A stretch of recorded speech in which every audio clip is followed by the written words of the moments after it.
Hello दोस्तों, नमस्कार। कैसे हैं आप सब? आई होप कि आप सब अच्छे होंगे और खूब बढ़िया से मन लगाकर पढ़ाई कर रहे होंगे। जैसा कि आप लोगों को पता है कि हमारा चल रहा है हिंदी सेशन।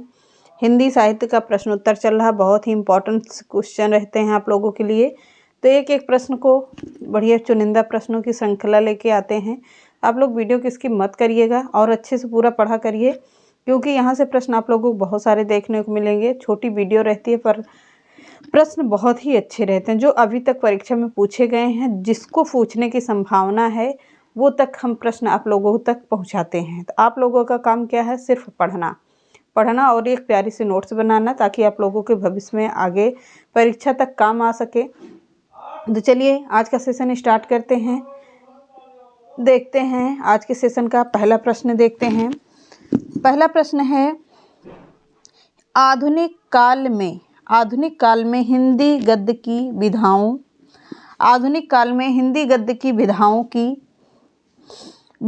में सबसे पहले निबंध जनता के सामने आया।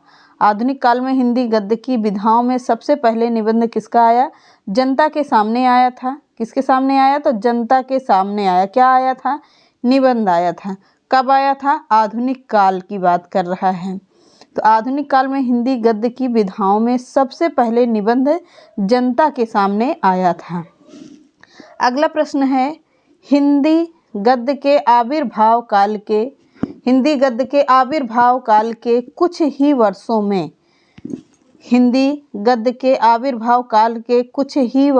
हिंदी का विरोध आरंभ हुआ था। किसका विरोध आरंभ हुआ था? हिंदी का विरोध आरंभ हुआ था। इसके हिंदी विरोधी कौन थे? हिंदी का विरोध करने वाले गारसादा तासी थे। कौन थे? हिंदी का विरोध करने वाले गारसादा तासी थे। अगला प्रश्न है, हिंदी गद्य के काल में हिंदी का समर्थन किसने किया था? तो हिंदी गद्य के काल में हिंदी का समर्थन किसने किया था? तो हिंदी का समर्थन करने वाले फ्रेडरिक पिकार्ट ने किया था। हिंदी का समर्थन करने वाले फ्रेडरिक पिकार्ट ने किया था। किसने किया था?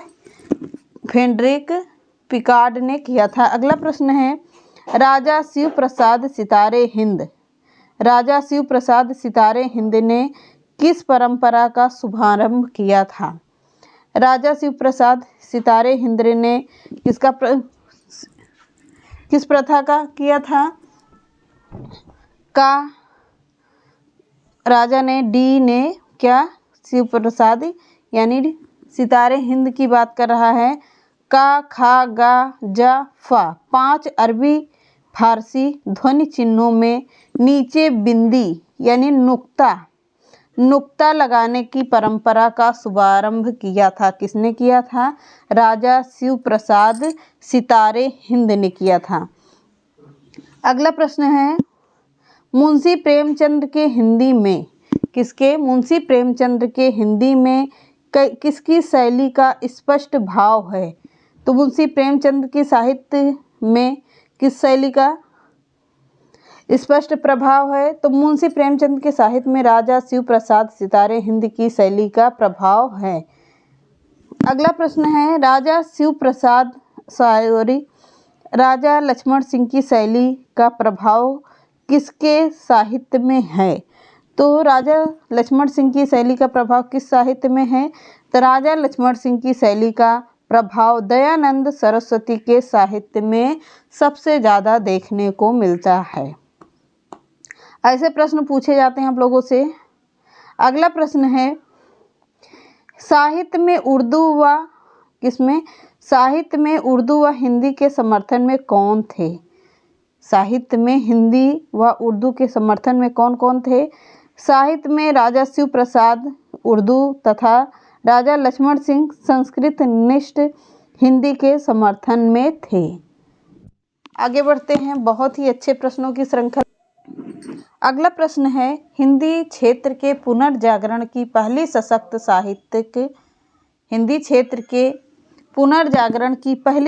साहित्यिक अभिव्यक्ति किसके व्यक्तित्व में मिलती है?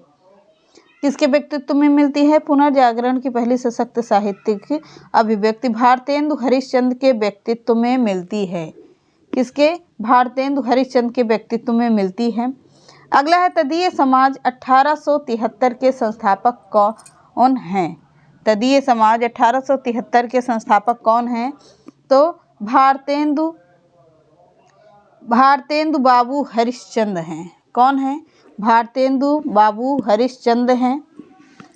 अगला प्रश्न है भारतेंदु का सर्वाधिक महत्वपूर्ण नाटक कौन सा है?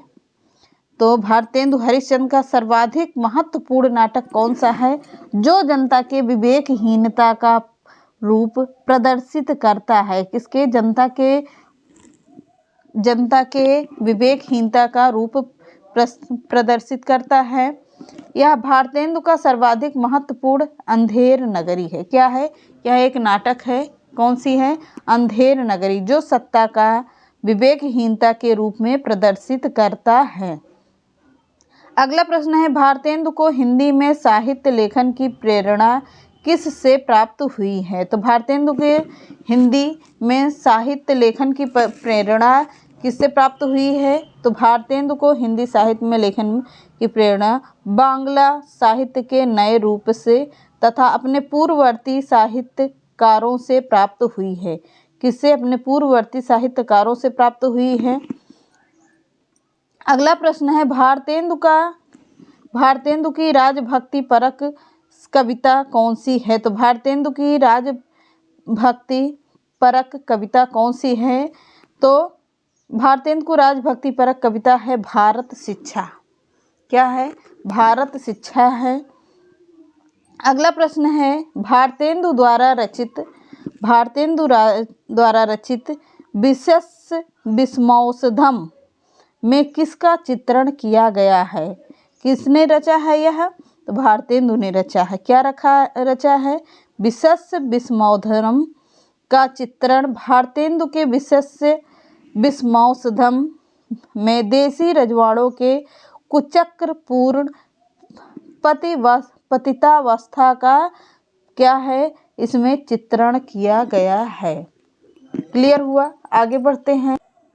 अगला प्रश्न है भारतेंदु हरिश्चंद्र किसके संस्थापक थे? तो भारतेंदु हरिश्चंद्र किसके संस्थापक थे? तो भारतेंदु हरिश्चंद्र कविता वर्धिनी सभा काशी के संस्थापक थे। किसके थे? तो कविता वर्धिनी सभा के संस्थापक थे। ये कहाँ के थे? तो काशी के थे। क्लियर हो? आगे बढ़िए। भारतेंदु द्वारा रचित खड़ी बोली किस काव्य ग्रंथ में संग्रहित है? तो भारतेंदु हरिश्चंद्र ने किसकी रचना की है? खड़ी बोली की रचना की है। तो खड़ी बोली में अग्रणी भूमिका निभाने वाले अगर पूछते हैं तो अग्रणी भूमिका निभाने वाले कौन थे? अमीर खुसरो थे। और रचना किसने किया है? तो भारतेंदु हरिश्चंद्र ने किया है। किसने किया है? तो भारतेंदु हरिश्चंद्र ने किया है।